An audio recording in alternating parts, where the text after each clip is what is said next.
It's here, kids, whether you like it or not. Possibly the most boring week in sports. But that's why we're here for you. We will liven things up. Have we got controversies, conspiracy theories? We've got an unbelievable amount of dumbasses. We've got moments of silence. And we have got 2 weeks of Super Bowl hype before the Chiefs and the Eagles square off in Arizona. He's the Conquistador Dave Height. He's the Maestro Kevin Crane. February the 1st, 2023. Yes, it is time for your worst nightmare, your latest episode of Sports Frenzy 2.0. And we have a lot to talk about. A ton going on. And of course, this will drop February 2nd, Thursday. Happy Groundhog Day, people. Just remember, don't drive angry. Ah, great. Wonderfully said, my man. Now, of course, the big news, for once, all the big news dropped here before Wednesday night. No kidding. There was nothing going into Monday afternoon to talk about except for the championship games.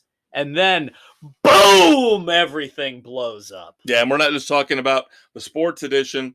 Check out the weekend edition. We have got There's a big lot. news about the DC movie universe. We've got news, of course, about the Rock and Roll Hall of Fame. So be sure to check that out Saturday morning. But this morning, and he can't back out on this again. He admitted it in his short video that he posted. Tom Brady is now officially retired from the NFL. Yep. As he said, you only get to do one long, heartfelt retirement. And I used that up last year. So all I'm just going to say is thank you. Yep. Very sincere. Very well done. Hopefully he doesn't screw it up. Hopefully he is done. He heads to the Fox booth next year. And then we can rip him apart or praise him. Depending on how good he is. Or how bad he is in the booth. A lot of people are pointing out something that I feel is valid. In that free agent could have gone anywhere he wanted to. Had his pick of all these teams that are desperate for quarterbacks. Got divorced. Went through all the hell that entails. Last year, everybody knew he was stuck with an abysmally terrible, awful head coach. This would have been his hall pass. Yep. This would have been the year where he could do whatever he wanted, go to whatever team he wanted. He could reunite with Josh McDaniels in Las Vegas. He could go back with Bill Belichick. He could have gone almost anywhere. He had probably half the teams in the league. He could have said, I'll sign with you, and they'd be slobbering, going, sign here, please. And he would not have anybody at home bitching, pissing, and moaning, and complaining about him not being around. Yep. This is an odd choice. It is, but as part of the stories coming out, his oldest son, Jack, is now starting to play quarterback. And so I think he wants to be there to help him out through that and be there for him at this point. So we're looking at a few years away from another Arch Manning debacle. Potentially. A Bronny James. Oh, God help us. Jeez. One never knows. Yeah, and I don't want to hear people rip on him. I've heard New York fans here today ripping on him. Because, oh, well, Eli Manning beat him twice. He's not that good. He's lucky. I'm like, shut up. He's the GOAT. He is the GOAT. If anybody got lucky in winning Super Bowls, it was Eli Manning. They pretty much won despite him being there. Yes. And you had two unbelievably god-awful lucky catches that led to those victories. And that's what somebody else pointed out, is they call it the Manningham catch and the Tyree catch, not the Manning throw 1 and the Manning throw 2. Yeah. So there you go. Yeah, I don't want to hear anybody ripping on Tom Brady, and especially a lot of people say, well, he went out on a losing record. This was his first losing season as a starter. He also set the record for most attempts, most completions. Yeah. In his mid-40s. Suck it, people. You knew there was going to be a point of diminishing returns. And he's getting out right, I think, at that time. Yeah. He knows he cannot go through another full season. Right. And again, if he goes to another team, he's going to have to reacclimate himself to a whole new set of receivers, it's not going coaching staff. It's not worth it. So now this changes the landscape overall in the NFL. That's one less quarterback out there for the Raiders, for the Jets, and for the that Colts. Just drove the price of the number 1 overall pick in this year's draft up that the Bears can reap the benefits from. God help us. Let's hope. Let's hope they do the right thing, trade out, and just get a booty of first-round picks. Now, I mentioned conspiracy theories at the top of the show. My first conspiracy theory of the night. Let's see if it matches with mine. Before we wrap up the Tom Brady talk, going back one last time to Tom Brady. There are people out there. I'm not taking credit for this. I came up with this. I will say this. I came up with this and then later on heard somebody else say it. So I had it first. Somebody else came up with the same idea. They got it out there before we were able to do the show. You know what movie opens this weekend, Dave? Do tell. A certain movie opening this weekend. Would that be 80 for Brady? Did Tom Brady time this? To bolster the attendance? What kind of a piece of this movie does he have money-wise? What kind of stake does he have in this? If he bumps the box office up over the next 2 weeks. Did he negotiate for a percentage? He's got points. He's probably got points. Yep. So there you go. Was that yours? What? Well, I thought I was thinking about that as well. Okay. So we're 1 for 1 on conspiracies there. All right. I'm going to pass it over to you for a few seconds talking about the Dolphins. There's no Bears news outside of, again, how Dave said, hopefully Brady dropping off the chart in terms of potential free agent quarterbacks helps the Bears. So we move on. Buccaneers are done. We move on to the Dolphins. The Dolphins. I thought, oh my God, Monday was the greatest day of the year for the Dolphins when it was announced that they were going to sign defensive coordinator Vic Fangio to take over the helm. And I was so giddy. And then mere hours later, the report came through that it was premature, that Vic says he has not reached a decision yet on where he's going to coach or if he's going to coach. So I went from a complete high to absolute dejection in moments. So yeah, Vic probably doesn't smoke the ganja. He doesn't know how well he's going to get along with his head coach. Yeah, if he's not token, if he doesn't. As long as he's got carte blanche to run the defense, does it really matter? I can see Brittany Griner. Oh, ouch. Her and your head coach doing their vape pens on the sidelines. God help us. I hope you get Vic. I would love to see him. I would love to see him because down that window Miami right now for the Dolphins is wide open. Again, you got to worry about Tua. He just today it was announced cleared concussion protocol. Oh my God. 38 days on this one. The Dolphins have got to be looking at another quarterback option. You have got a strong backup. You not have Teddy to have Bridgewater. a strong backup. David Carr. No, Derek Carr is going to be a starter somewhere. Yeah, sorry. Derek.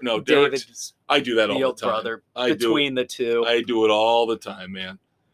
But Derek's going to be a starter somewhere. Oh, that's the thing. I know. Unfortunate. Either he's going to end up in Carolina with Frank Reich, or he's going to end up in New York. He'll end up as a starter but somewhere. the Dolphins have seriously Baker Mayfield. There's a potential That's a backup. possibility. That's a possibility. I could see that. So we will see what transpires in that regard. All right, so let's talk about the coaching changes, both head coaches and coordinators, because there was a lot of movement. Yes, we'll eventually get to talking about the conference championship games, but you guys watched them, you know. So your new head coaches so far, 3 of them. We mentioned Frank Reich, first one off the board, going to Carolina. Glad to see him get another chance. Yep, a good bounce back opportunity. Yep. Again, it's all going to be up to quarterback. He has been screwed when it came to his tenure with Indianapolis in terms of he kept getting guys coming in on walkers and in wheelchairs. It was the retread group. Yeah. So hopefully with the high draft pick the Panthers have, you could have higher. You could have higher. Just talk to the Chicago Bears. So they've got a new GM, and their owners said that there definitely going to be distinguished lines on who makes which decisions. So Frank will have control of the team, but the GM will be determining the roster and who would be dressing. So I don't know if I like that, because the coach needs a little bit of input. I'm with you on that. And we'll talk more. I've got more on the Panthers later. But I am happy for Frank Reich because, again, I think he got a raw deal in Indianapolis. And I think it's good. I don't usually like recycled head coaches. In this case, I think I'm okay with it. And, man, I'm very happy to see D'Amico Ryans get the job with Houston. Yep, going back home to the Texans. Yep, getting a long-term deal. Yes, now let's hope they frickin' honor it and actually give him an opportunity. Because you got to figure right now they're going to be paying 3 head coaches. Because I don't know how long Cully 2 years ago was signed for, or last year Lovey, but I got to believe they signed more than 2-year deals. I would have thought. So I would think the Texans are paying 3 head coaches right now. Yeah, give this guy an opportunity to try and build the Texans back up. But you're not going to get immediate returns. Your organization is in horrible shape. They're as bad as the Bears, but as far as personnel. They're guaranteed to get drafting second. Yeah. They're either going to get Stroud or Young, the 2 stud quarterbacks. They can have their pick. Now, if rumblings and rumors start about somebody moving up ahead of them and they love one of them over the other, then call the Bears! Call the Bears! You got some draft capital from Watson. Yeah. So we'll see how that rolls I like D'Amico Ryans a lot. Yeah. Honestly, I'd take him as the Bears coach right now. Sorry, Matt. I'm not judging you on 1 year, but I guess I am. Yeah, there you go. I love D'Amico Ryans. I think this is a great hire for the Texans. They finally give them a couple years, like you said. You've got to rebuild that organization. They'll get it right. Nothing there. They'll get it right. And then, of course, the atom bomb in terms of coaching, hirings, trades, changes is... It was going to be. It actually was the Sean Payton lottery. Yep, Sean Payton will go to Denver. Denver? And I still think the LA Chargers missed out on a golden opportunity here. If they had ditched Brandon Staley, they could have had Sean Payton, and I would have said Super Bowl next year. With that roster, Super Bowl next year. Absolutely. Now they're left wondering, what are we going to do, with Forrest Gump as head coach? Meanwhile, the Broncos now have, who I think is one of the top 5 coaches now in the league already, slotting in with Denver. Can he fix Russell Wilson, number 1? Yeah, there's going to be a major sit-down talk between those two on expectations. Because you're talking about a completely different quarterback from Drew Brees to Russell Wilson. And Sean Payton is an established enough head coach that he can have that difficult talk and say, it's my way that you're going to do things. Yeah, we don't have terms yet on the deal, but I would imagine if D'Amico Ryans is getting 6 years, Peyton's getting 7 or 8. And he'll be able to say, hey, Russ, guess who's going to be here longer? You or me? So guess what? Buck stops here with me. Yep. Now he's got a solid defense. He's got some good receivers. The bulk of the tools are there for that team.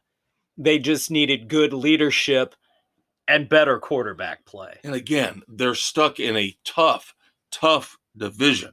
Now, we don't know who quarterbacks the Raiders next year, but we know what the Chiefs are. Again, with Gump coaching the Chargers. But they have a new offensive coordinator. Get to that in a second. All right. Just want to talk about the details of the Saints trade of Sean Payton to the Broncos. Saints get a late round 2023 number 1 pick, which the Denver Broncos got from the Dolphins in the Bradley Chubb deal. And then they also get a second round pick in 2024. They send back, I believe, a third round pick in 2024. Yep. See, to me, that's not a big price to pay. That's not. I would have done it. I would have done it. I thought that the Saints would have asked for more. Yep. I would have done that in a second, in a heartbeat. Now, we move on to the coordinators. And as Dave alluded to, spoiling. Now, the Cowboys, of course, panic. We talked last week about how the Buccaneers panicked and they fired Byron Leftwich. We talked about how the Chargers panicked and they fired their, offensive coordinator? Yeah. Right? Now, the Cowboys panic. They fire a lot of people, don't renew contracts, and then decide to mutually part ways with Kellen Moore after he got some other head coaching interviews even.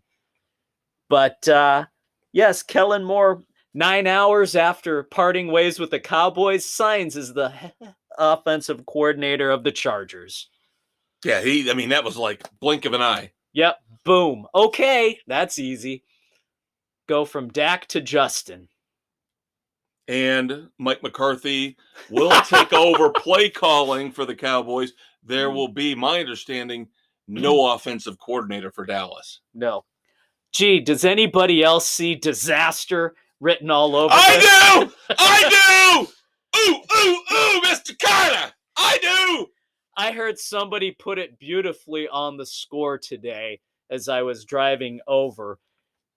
Danny Parkins, I will give credit.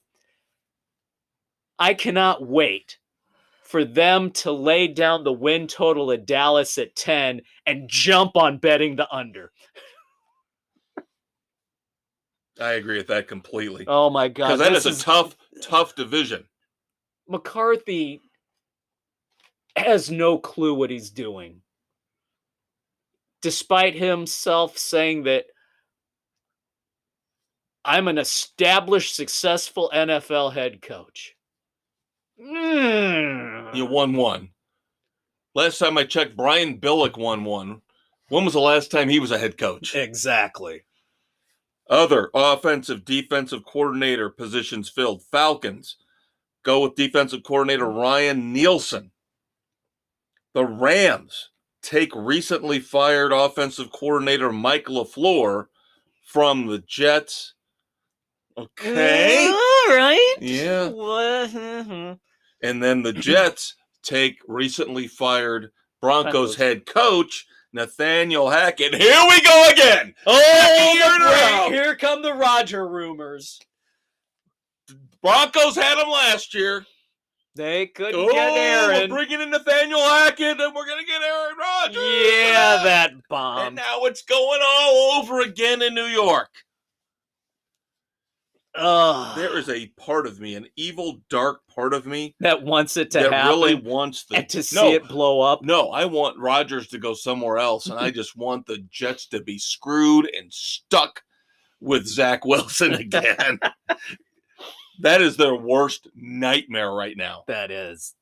Oh, my God. They're convinced they're getting Aaron Rodgers. They are convinced And I'm like, now with Brady off the board again, I'm telling you, that Other is teams are going a to very jump in. interesting chess piece taken off the board. All right, so let's finally get down to the Super Bowl and, of course, last Sunday night's games. Eagles took care of the San Francisco 49ers pretty easily, of course. Yeah, but when you can't throw the ball and you're so limited to running, you're kind of screwed. Yeah, I will give Kyle Shanahan all the credit in the world for somehow getting this team, regardless of how great the roster was outside of quarterback. His fourth string quarterback got concussed in the NFC Championship game. His fourth string quarterback. On the opening drive of the second half. So he had to put the third stringer, who had a complete UCL tear. We didn't know that at the time. Yeah. Could not throw the ball. Could only hand it off. Christian McCaffrey threw the ball once. Yeah. You had to feel for the Niners. I mean, that's just worst case scenario. Well, they're talking now that they might again, because all sports are reactionary. Now they're talking about going back to the old rule from over a decade ago, where they're going to allow teams to have a third quarterback. You know, I hated when they got rid of that option because it happens. How many times have we seen two quarterbacks go down and you need to have that third option? Yep. That was a stupid ass rule the NFL put in to begin with. So, of course, another reason New York fans are going crazy is because after the Eagles won, they lit up the Empire State Building with Eagles colors, and all the New York fans lost their fucking minds. And I will say this right now on the record, I don't care. New York sports fans are the fucking worst ever. You can talk about West Coast sports fans and how they show up in the third inning and leave in the seventh. New York fans think they are the everything center. Revolves around them. They think they're the center of the goddamn sports universe. That they're entitled to championship after championship. This was a prearranged agreement. Because after the AFC championship, they put the Chiefs colors up. Jesus God, settle down. Just because your city smells like piss and it's a cesspool doesn't mean you have to take it out on the rest of the world. Well said. Eagles win 31-7. As Dave said, quarterbacks hurt. Quarterbacks going down left and right. So let's move on to the much more interesting game, the night game, the AFC Championship between the Bengals and the Chiefs. Now, of course, again, conspiracy theories abound with this one. Yeah, I got one. Not yet. I got one in a few minutes. But of course, people hated the officiating. And with good reason, because they did not do a great job overall.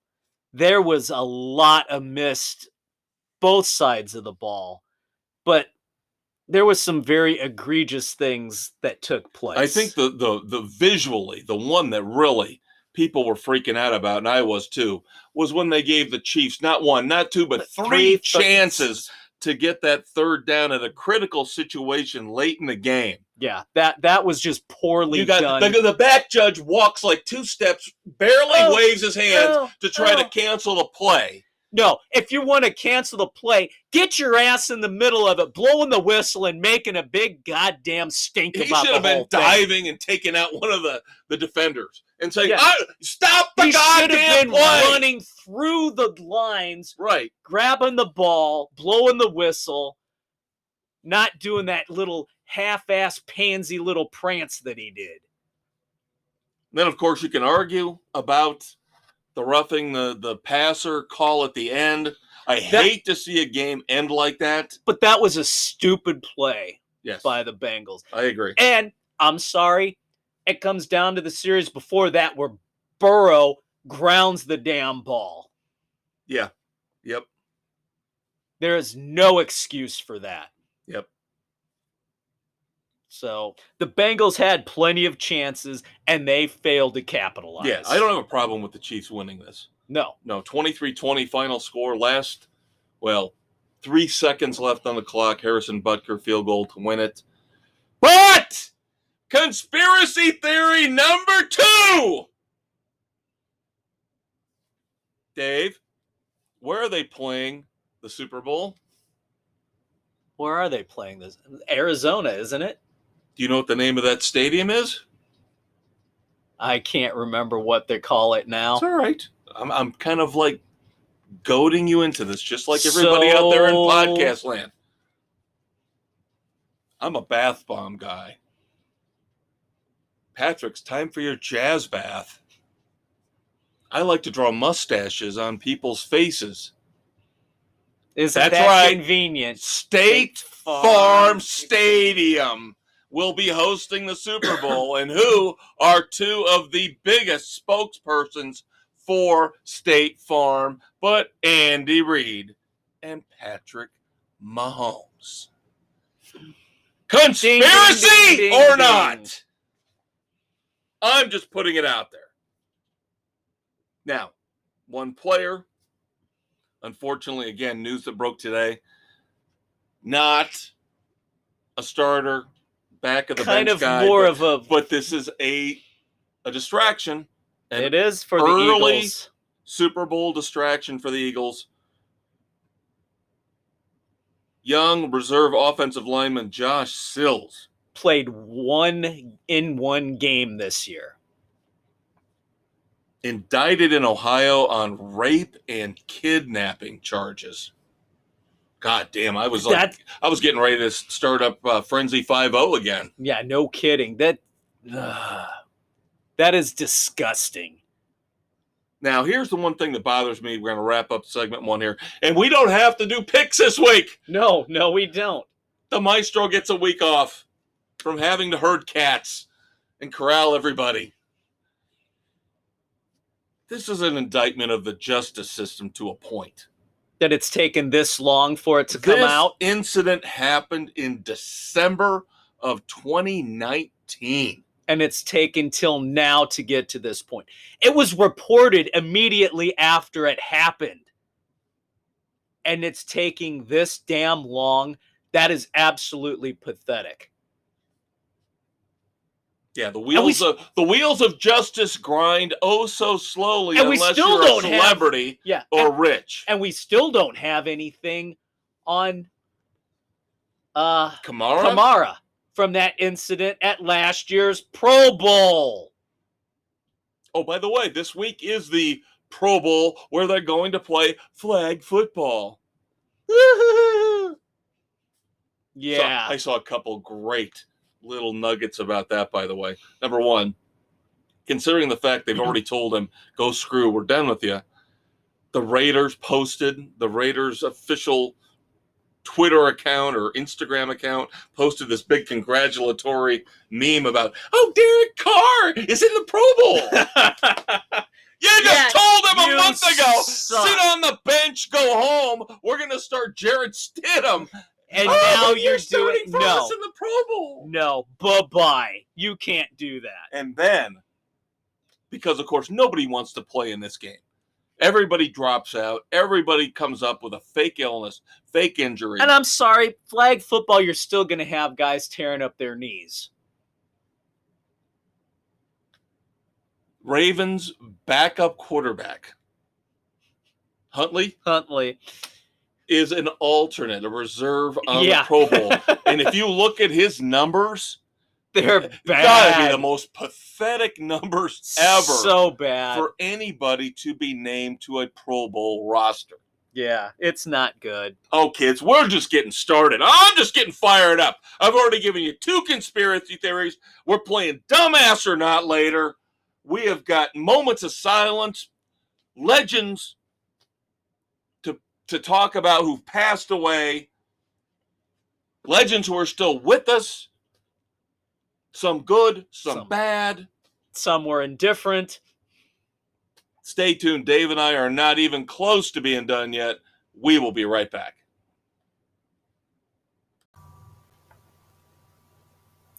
Hello, friends.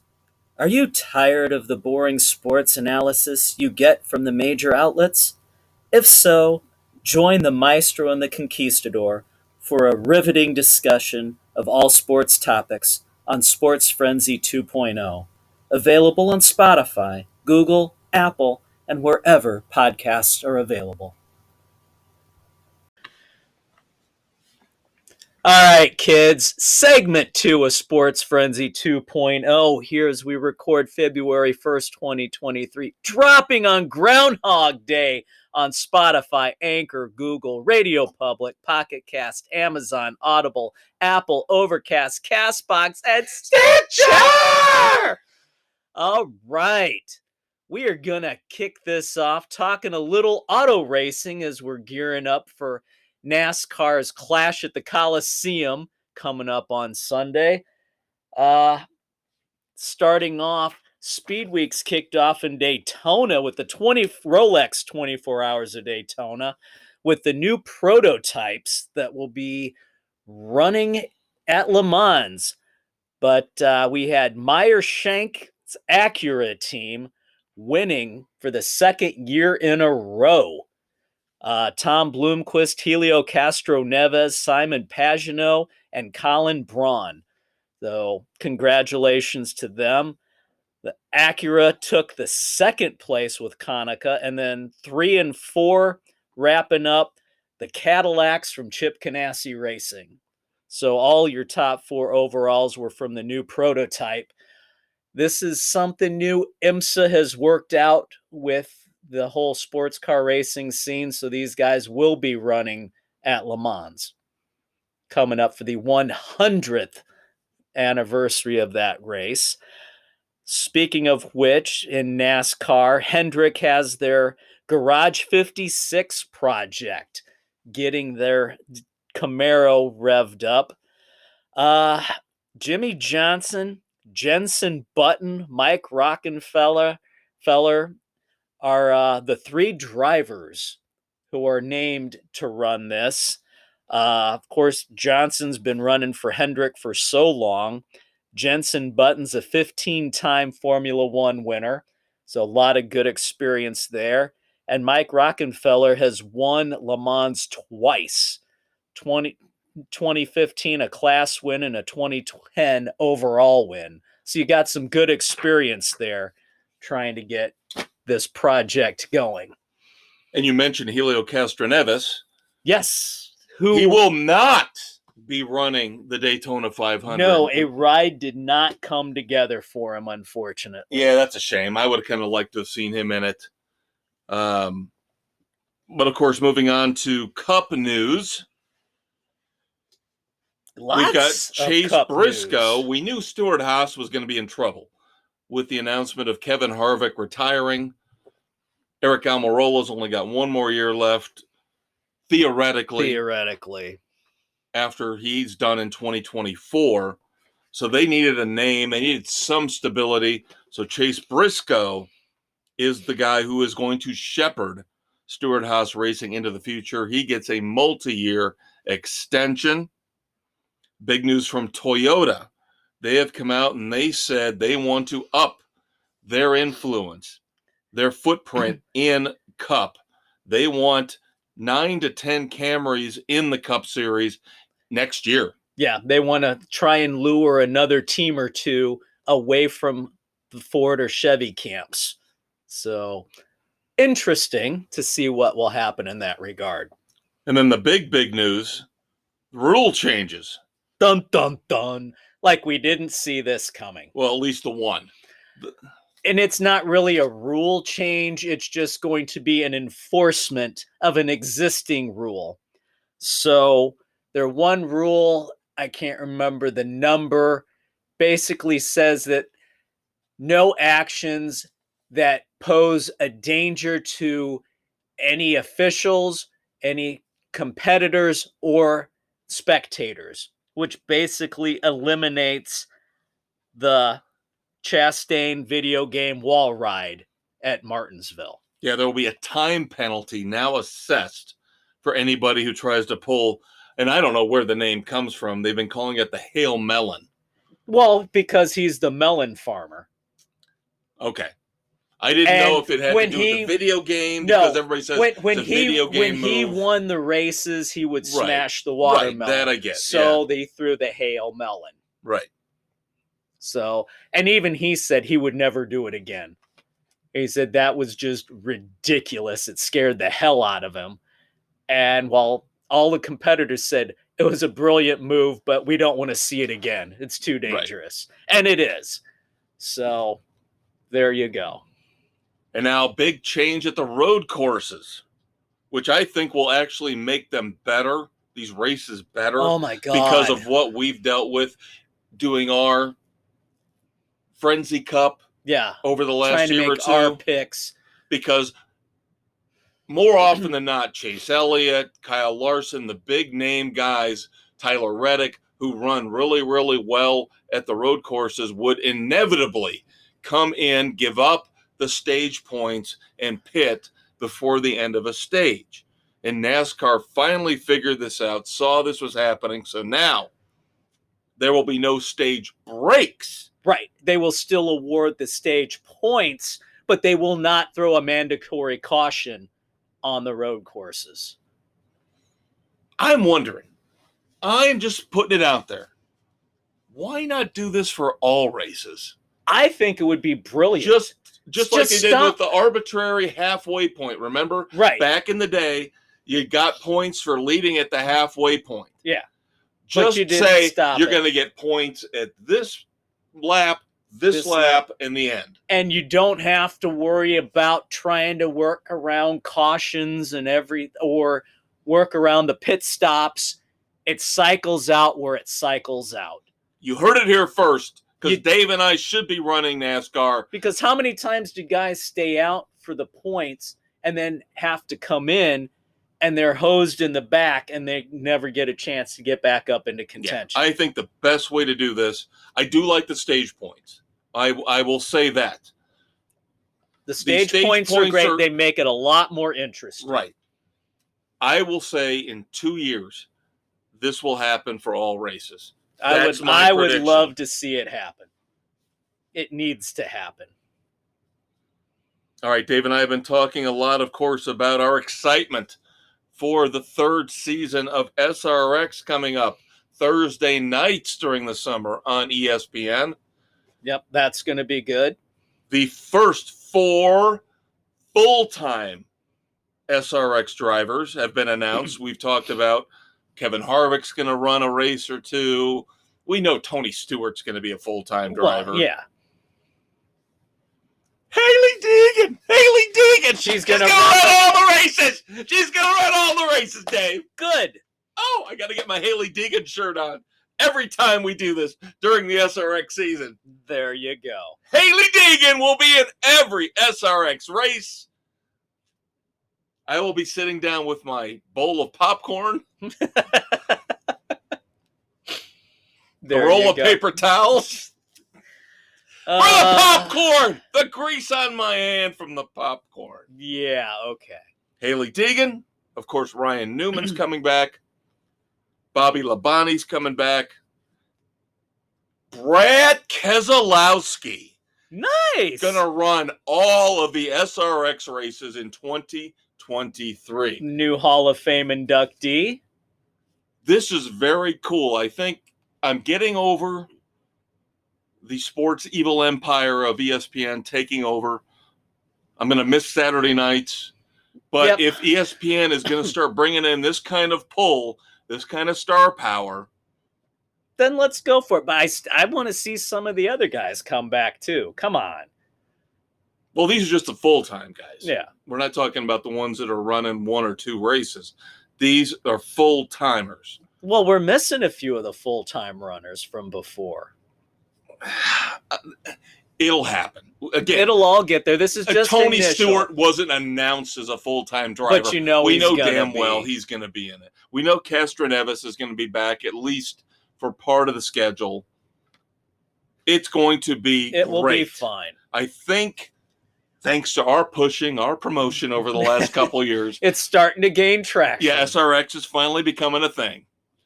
And so, Tony, all right. Smoke, just send us our cut. That's talk to Don and get us on there. We'll meet up in Grand Rapids. I was going to say, we still got to talk about going up to that Grand Rapids race. We do. With, of course, our favorite Kyle Busch. Oh, God. But Haley will be there. Oh, my God, that's right. Haley's going to be there. Oh, my God. God. We're going. We're going. We're going. Oh, my God, we're going. All right. Down, boy. We did that. Don't forget, they're talking wet weather package in NASCAR for the short tracks. This could be interesting. And the Clash. So we'll see what happens. I like it. Make them run in the rain, damn it. All right, moving on to baseball. Couple quick things to talk about with MLB. Nothing positive in my opinion. But no. Well, we do have a positive. I'm sorry.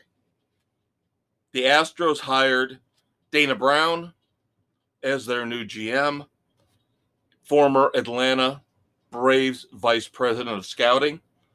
Yep. And he is the only current black general manager in the major league. So kudos to him for that. So I did not mean that was negative. No, that's the one positive thing. Of course, Major League Baseball will do anything and everything they possibly can to shoot themselves in the foot, kick themselves in the ass. Time and time again. And I'm biased, I'll admit it, because I have YouTube TV. But now the news comes out that Major League Baseball has been pulled from YouTube TV. So they are going to lose a huge segment of viewers. That's absolutely ridiculous. They could not reach a carriage agreement. So as of January the 31st, MLB Network is off of YouTube TV. Screw you, Major League Baseball. So on top of the fact that, I've got to deal with the Bally Sports Network, the Marquee Network crap, where they're going to want me to pay $20 a month for the Cubs. Screw that. This isn't a deal killer for me for YouTube TV, but they're getting close. But again, with everything, cable, streaming, satellite, you're never going to find the perfect package because... No, it doesn't exist. Somebody out there has 90% of what you want, but nobody has 100%. No, they don't. In Cubs news, Dexter Fowler retired. Yay. Yeah, I know. Sorry. Whoop-de-doo. Orioles make a decent, very good under-the-table move. Of course, picking the carcass of the Oakland A's, taking their one last good player. The Orioles acquired Cole Irvin from the Oakland A's. And the Sox couldn't have pulled a move like that. Or the Cubs. That's the first thing I thought was, why couldn't the Cubs do this? Did you see The Athletic gave grades to every organization for their off-season moves? And the White Sox were the only team to get an F. Oh, I did not see that. No. The only team to get an F for the 3 moves that they made. Absolutely pathetic. Everybody else in the division got better, significantly made moves to get better. Cleveland and Minnesota really are going for it. The Sox are hoping everybody stays healthy and will return to what they're capable of doing. Cleveland signed Josh Bell. Let's not jump overboard with giddy ecstasy about Cleveland. Now, the Twins... Twins went all in. Josh Bell's a nice signing for a very, very lower-tier budgeted team, which is what the Indians are right now. I thought I saw somebody else ranking the teams, and they gave the Oakland A's a bunch of Z's. Yes. Because, again, this team's payroll is going to be $25 to $30 million. Absolutely ridiculous. Getting rid of Sean Murphy and now Cole Irvin, there's nobody left. It's a AAA team. I bet you I could find a AAA team that could kick the shit out of the Oakland A's. Yeah, it's pathetic. Just sell the team, move them to Vegas already. For the love of God. Or freaking contract them for lack of anything. I know it's a storied franchise, but I'm sorry. You got to take a It's hard an embarrassment. Again, going back to my little personal rant about the MLB network, Rob Manfred and the baseball higher-ups don't know what the fuck they're doing. They're letting this happen. The game is eroding. Every season, every year, Fewer you're and losing fewer viewers. fans. You're are losing older going. viewers. You're losing younger viewers. You're not gaining any new fans. No, and you think all the rule changes this year are going to make things better. No, it's a It start. doesn't fix the situation with the Oakland A's, the Pittsburgh Pirates, the Cincinnati Reds. It doesn't fix those teams. You need to put, as you have said, eloquently over and over and over again over the last year, you have to put a floor on the salaries. You have to make these teams spend 70, 80, 90 million dollars, while Steve Cohen can't spend $350 million on the Mets. A hard cap and a hard floor.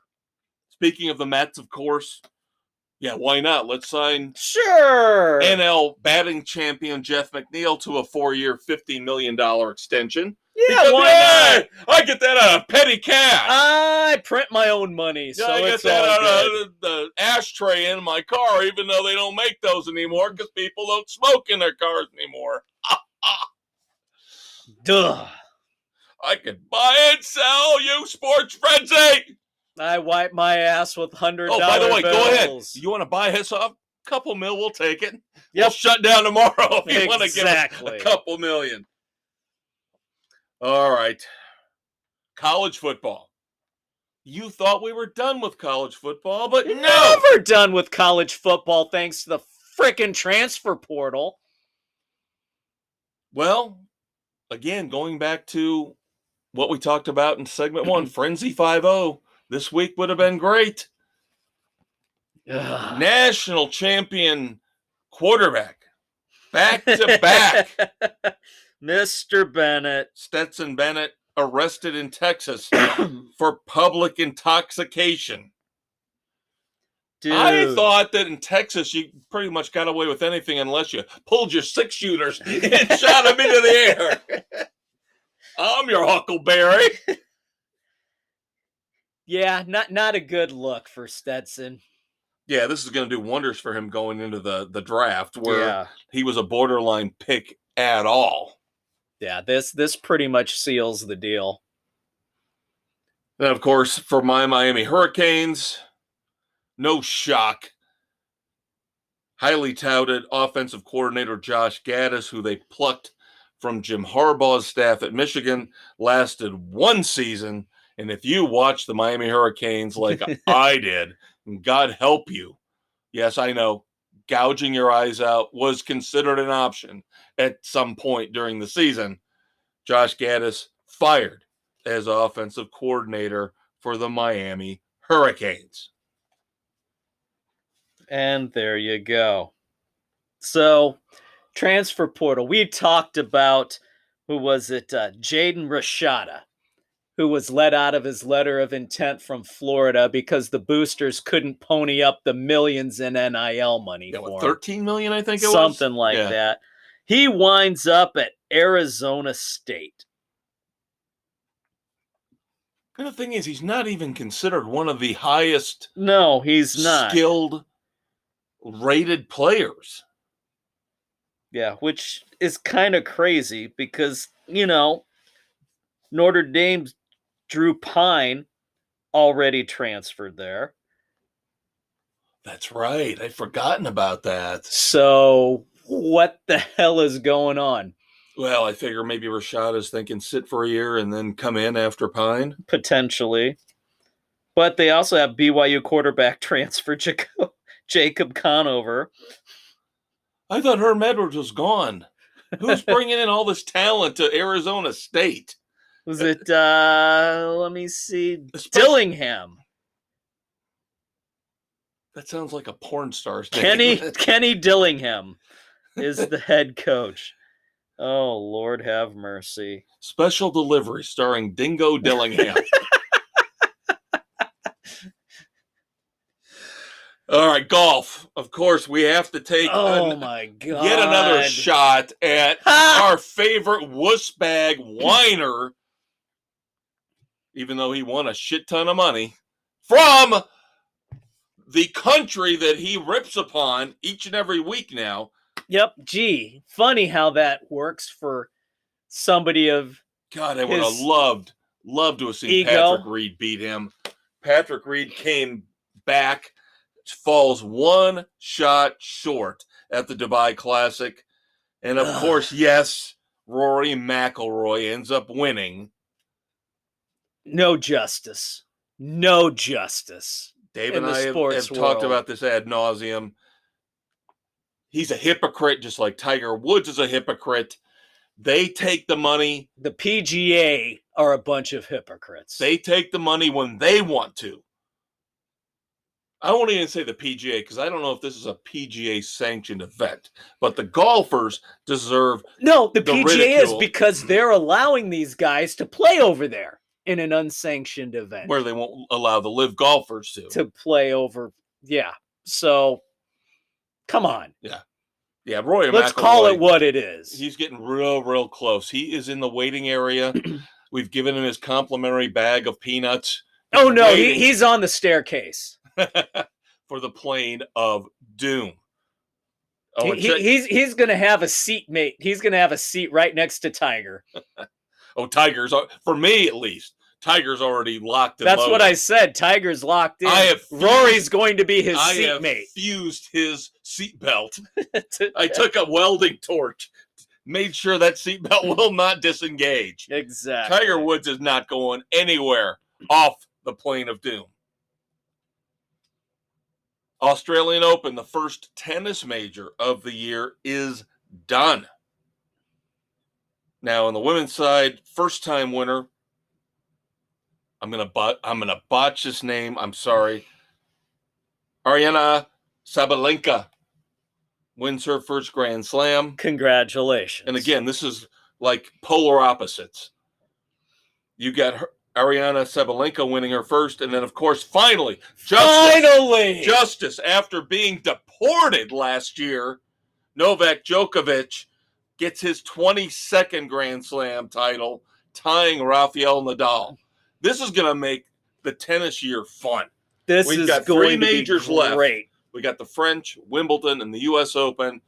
Which of Could these you two imagine guys, what it would have been for him if he would have been allowed to play last year?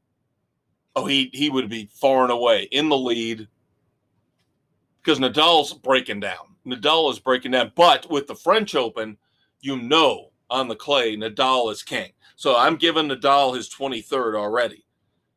Could be the last one. But Djokovic should be able to get past him at least by next year. If the hamstring heals up. Yes. So we are going to have, one way or the other, a record setter in tennis. Now, here's the other interesting thing. While Djokovic and Nadal both have 22 Grand Slams, they are not the all-time leaders. No. They are for men. For men, not Venus for women. And I believe Margaret Court are the two that are still ahead of them on the women's side. Yes, they are. So they've got that to shoot for as well. All right, I think that's time. Dave and I need a beer. Going to take a break. Yep, we're going to relax because moments of silence and dumbasses are coming up. Oh, we're playing Dumbass or Not this week. You know that's right. So stay tuned, kids. Take a quick break with us. Grab your favorite adult beverage. Quick promo. Dave and I will be right back for our third and final segment here, Sports Frenzy 2.0. She walked into my office, just as I was reaching for the bottle in my bottom desk drawer. Legs till Tuesday, lips like pillows. I want to hire you, she said, to find Sports Frenzy 2.0. Doll, I said, that would be the easiest case ever. Sports Frenzy 2.0 is on Spotify, Anchor, Google, Apple, everywhere you listen to podcasts. She nodded to herself, sat down and smiled. I grabbed 2 glasses. Life was good. And so is Sports Frenzy 2.0.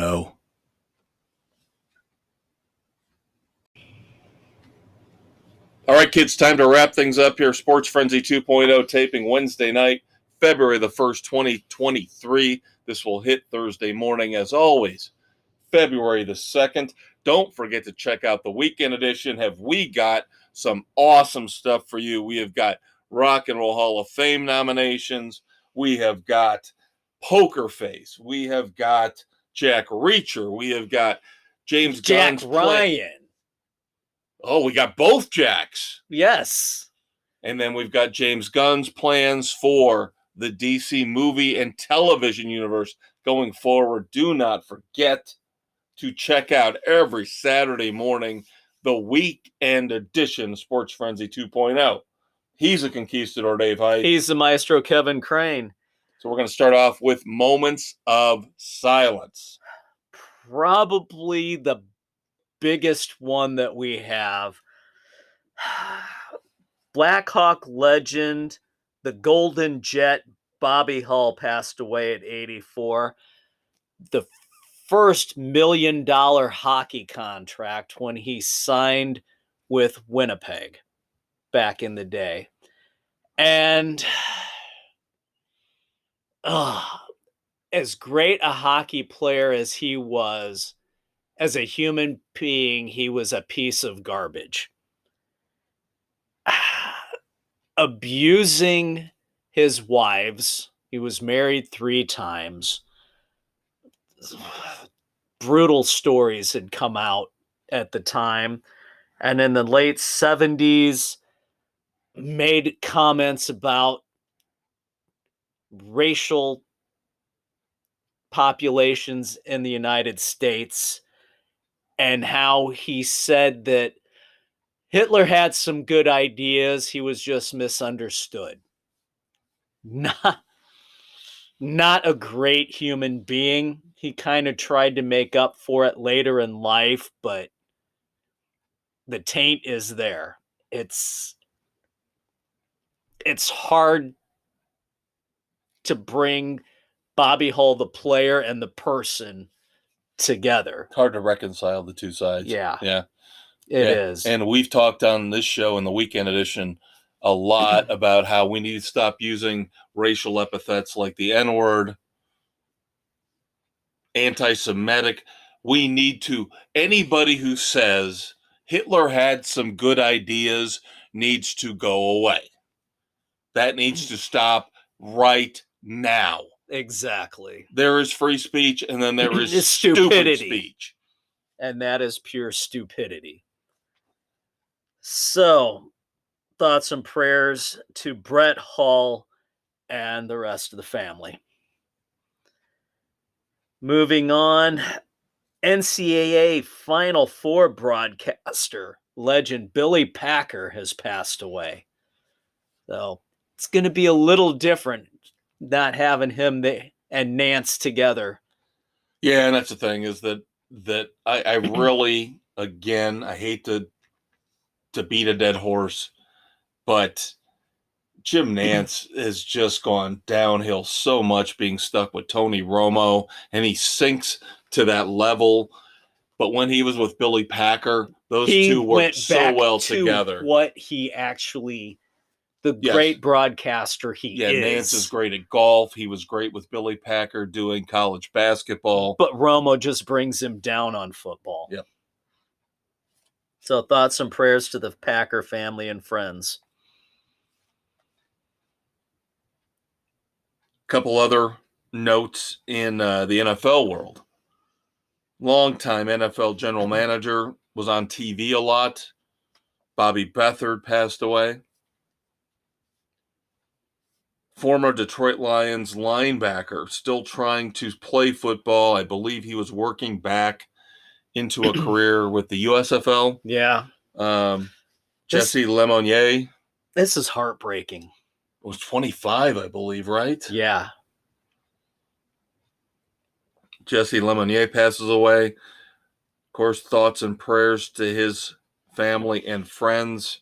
And then very, very ridiculously tragic U.S. freestyle skier Kyle Semaine passes away in an avalanche in Nagano, Japan, site of a former Olympics. Yep. There for fun, just goofing off on vacation, having fun, and tragedy strikes. And then I was very surprised at how maturely Dave handled this when I bounced this off of him. Because I told him, I'm doing it whether you like it or not, because it's a rival in your division with the White Sox, the AL Central, the Cleveland Indians. John Adams, out there in the outfield for decades, going back, I believe, to the 70s. Banging the drum out there in the outfield for the Cleveland Indians. Yes, I said Indians. Because that's what they were when he was out there. I always thought it was a cool stadium tradition. You need to have something quirky and fun in the ballparks. And that was something that Cleveland had. Yeah, a lot of these ballparks are too sterile. They don't have any character. You always kind of, like Dave said, try to look for the idiosyncrasies, the things that make these stadiums unique and different. You know, Wrigley's got the ivy and the drunks in the bleachers, and the White Sox have the fireworks and the scoreboard. Exploding scoreboard. And they have the shower out in center field. Right. On a hot day, fans go pull the chain and get doused. They still have it out on the outfield concourse. So thoughts and prayers to the family and friends of John Adams for doing something to make these games in between breaks, in between innings, much more exciting and fun for the families, for the fathers and the mothers bringing their kids to the games. Yep. And the tradition was highlighted in the movie Major League, for crying out loud. Yeah. You had the guys out there. Yep. One of the few things, hopefully, maybe Rob Manfred won't fuck up. Yeah, I wouldn't count on it. All right. I'm going to put on my best Bob Barker, Pat Sajak's attire. Getting ready here. My contestant. Oh, with my long microphone. I loved his microphone. Long and thin. Shut up! I didn't mean it like that! You perverts out there! If you ever watch Match Game, you know what I'm talking about. How long and thin was it? It was long and blank, Gene. It is time for America's favorite new game show. It is time for Sports Frenzy 2.0's Dumbass or Not, featuring the Conquistador Dave Height. Lots of NBA stuff. We'll start off with Steph Curry. Now, here's the thing. I'm gonna tell a little story here before we get into this, because I debated. Are we putting it in context?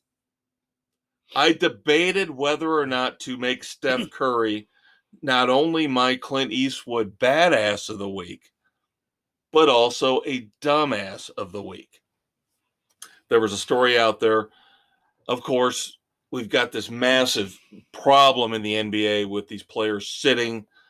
You know, anytime they go on the road, somebody came up with a brilliant, obvious solution. Oh, we're going to sit on a back-to-back. Yeah.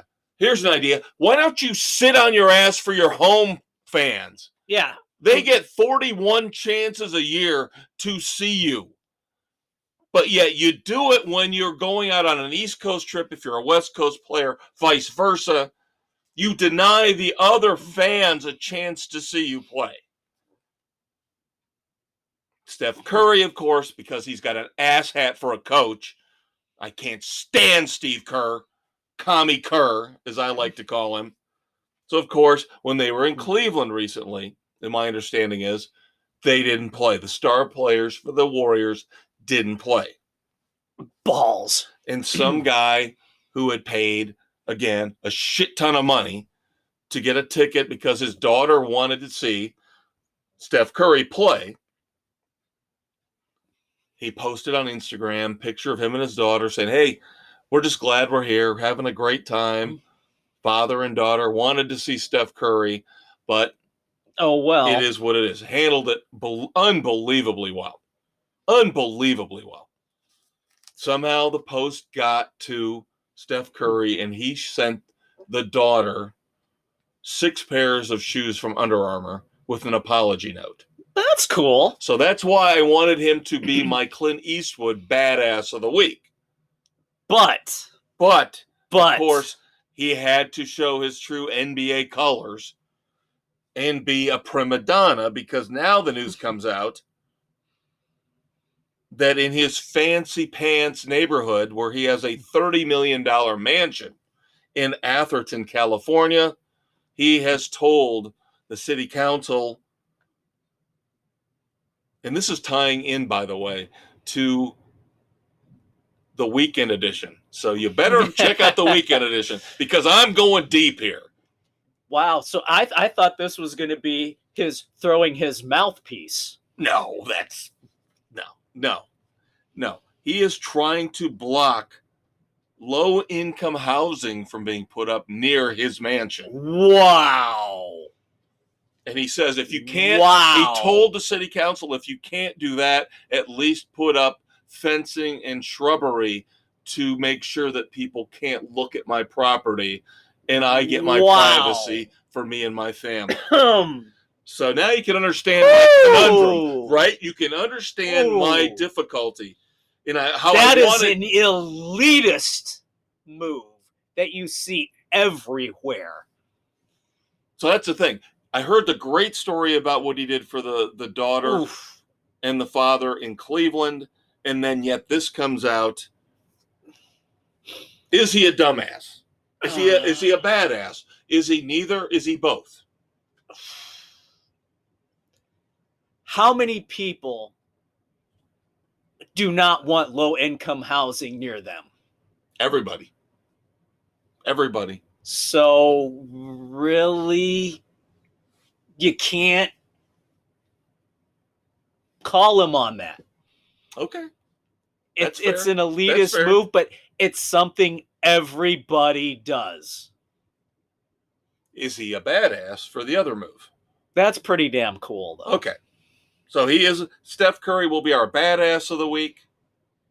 But he is not a dumbass, although he's an elitist pig. Yes, but it's something everybody does. So unless you're going to call everybody around the world a dumbass, you can't single him out. Okay, I can live with that. Because you're right. We would all end up being hypocrites. We would all end up being hypocrites if we were put in the same situation. Right. LeBron James. Dumbass. Oh, wait, you haven't said what he did yet. January the 28th. If you have not seen the video, check it out.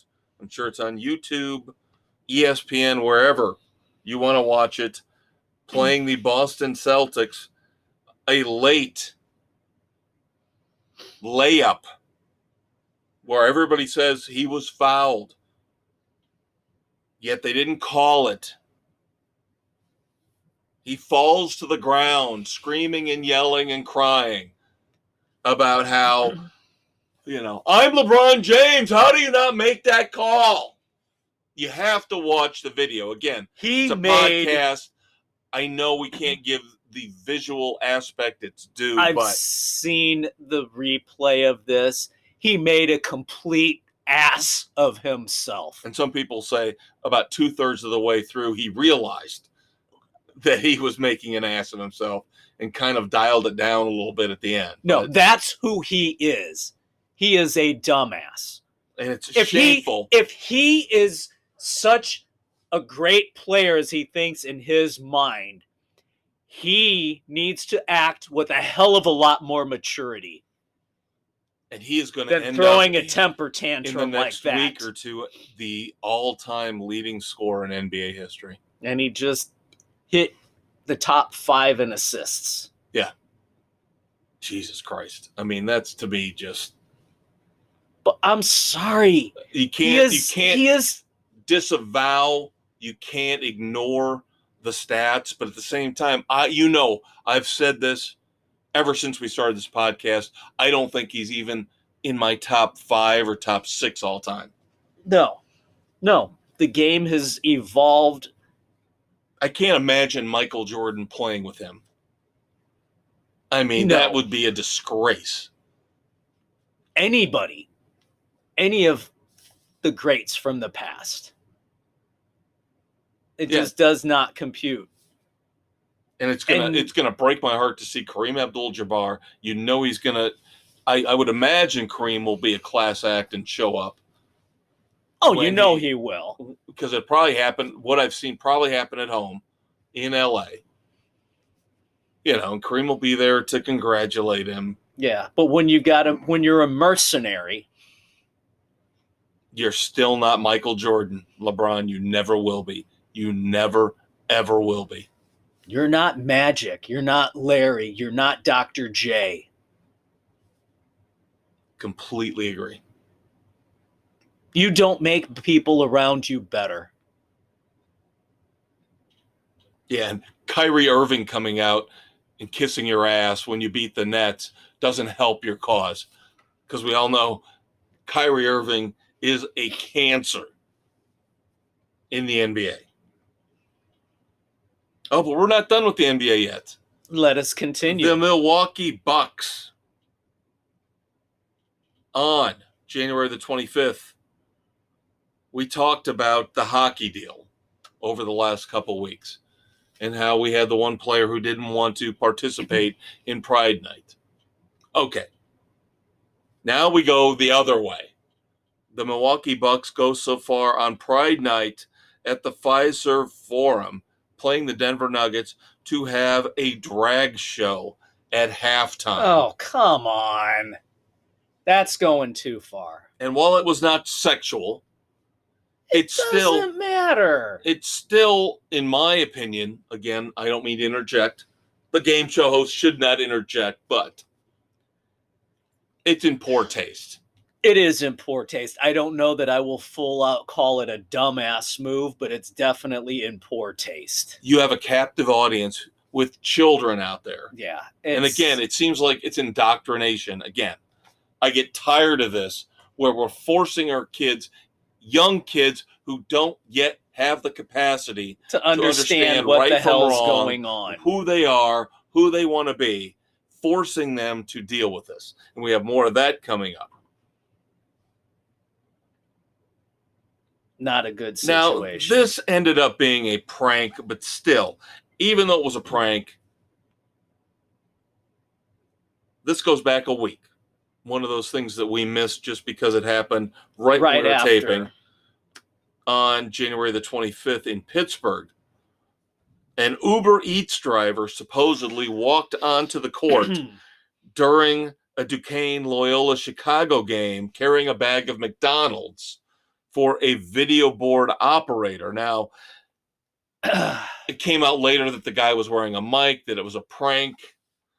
But still, fact, a prank involving somebody walking onto a court during a game as it was being played. All right, how many dumbasses do we call out on this? That's what I'm saying. The pranksters, security. What the hell is going on? Yeah. Never should have gotten anywhere close to the court. It's a complete dumbass situation around the board. I think it would have actually been a little bit less offensive if it had just been an innocent situation. Yeah, but where it was planned out. Planned. No. Then Bad. I'm with you. Then we call out how many different types of I mean, my God, the dumbasses. stupidity of it. Players could have gotten hurt if somebody would have backed into them. Yeah, rolled an ankle. Absolutely. Absolutely. All right, now this one, I am going to tell you right now, if you don't call dumbass on this, you're done. You and I are done as friends. We're done as brothers from another mother. We're done. Because this could be dumbass of 2023. Okay? Major League Baseball, the writers. I should not say Major League Baseball. This is not on Rob Manfred. This is on the writers who give out the awards. The Cy Young Awards were presented to, of course, Justin Verlander, Sandy Alcantara. Nice plaques, with Don Newcomb, I think, was on at least Verlander's. I believe was on both. A retro kind of look. Here's the problem. Why isn't Cy Young on there? Here's the problem. At the bottom, it says most valuable pitcher, VALUBLE. Oh my God. Again, the stupidity. How do you not... On both plaques. Not just one, How do you both. not frickin' spell check? It's not rocket science, people. Oh my God, these are professionals, supposedly. And how many different people are looking at this thing? That's the thing. How many different people have you got having their eyes on this to let this slide? The second A is missing from the word valuable. Unacceptable. And this is in a plaque being given to the best pitchers in baseball. They damn well better take them back, destroy those, and give them the correct spelling. Oh, I'm sure they will. But still, it's an embarrassment. Fire the company that created those, that made them. And we see it all the time. You and I have talked about it on the weekend edition with the books we read. How it doesn't seem like even the spell checkers, they're churning them through programs and computers, aren't catching the grammatical tenses errors. And verbiage are all screwed up. Okay, this is kind of insidious. This one is. 22-year-old assistant basketball coach at Churchland High School in Virginia. Her name, Arlisha Boykins, impersonated a 13-year-old player in a JV game. Oh, come on! Because the player was off on an off-site game. So the 22-year-old assistant coach, Arlisha Boykins, stepped in and impersonated the player in a JV game. That's pathetic. And rightfully, the school suspended the varsity and the JV, said, you're done. No more basketball this year for you. Bye-bye. And this person better be blackballed from coaching, period. Yeah, she's done. She's done. But can you believe the gall? Come on, in JV. Seriously. Yeah. Absolutely pathetic. 22-year-old impersonating a 13-year-old. How damn dumb are you? And that's what scares me about this world, is that people are we do the Red Foreman dumbasses here and on the weekend edition, but it literally saddens me to a point that these people, celebrities, government people, politicians, are so stupid that they think they can get away with this. Just read today in Vermont, at a 7th grade basketball game, there was a fighting in the stands from the parents and spectators.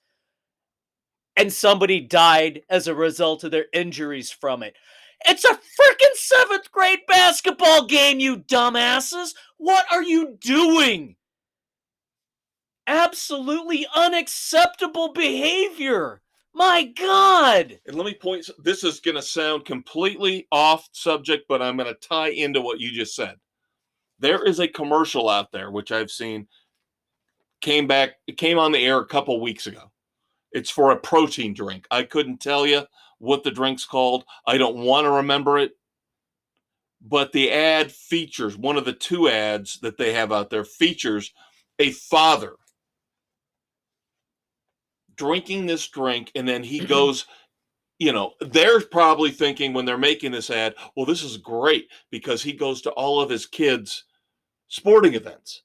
So the ad cuts between tennis and basketball and 3 or 4 different sports, baseball.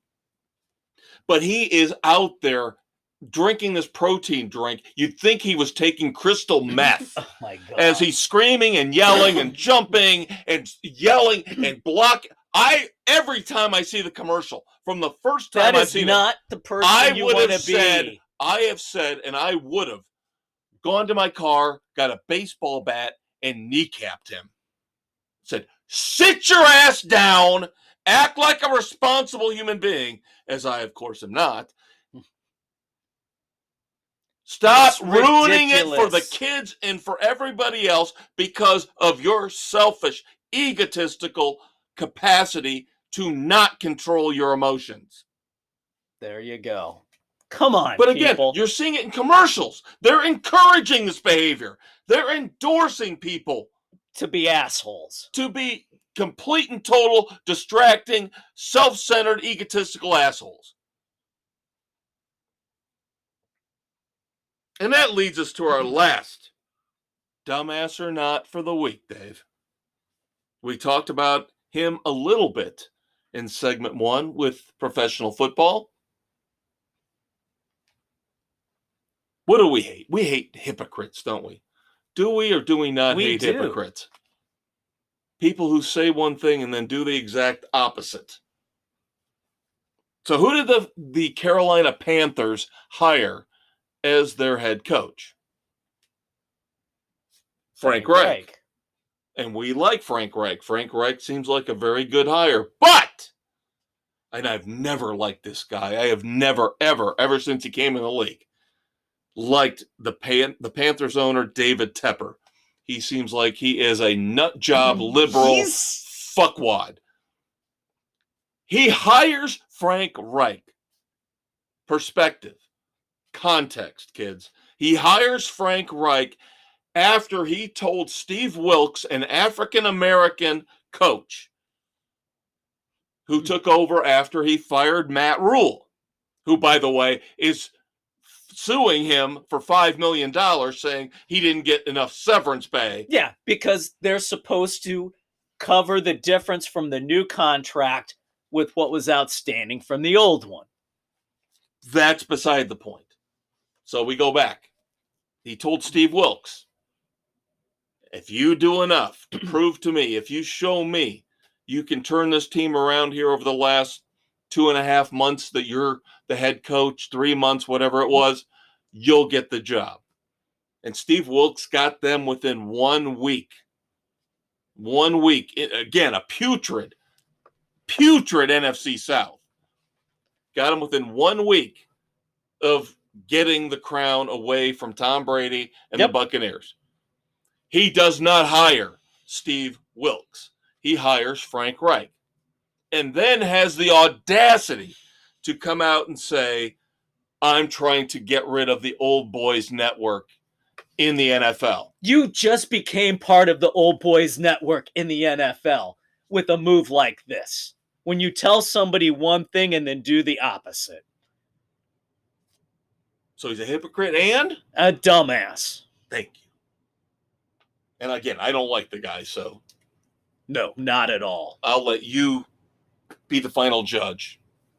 He's a dumbass. The way he's running that team is absolutely pathetic. Yeah. And again, he got the job. He got the team. He bought the team because, of course, what was it, Jerry Richardson, the owner before, had all sorts of issues, indiscretions accused against him. Yeah. So now let's go the other way and let's bring in a freaking raving nut job liberal to run the team. Still screws it up. Who still can't figure it out. Yeah. Absolutely pathetic. All right. That's a wrap for this week. Don't forget to check out the weekend edition on Saturday morning. He's the Maestro, Kevin Crane. And he's a Conquistador, Dave Height. Enjoy your Groundhog Day, kids. We'll talk to you next week.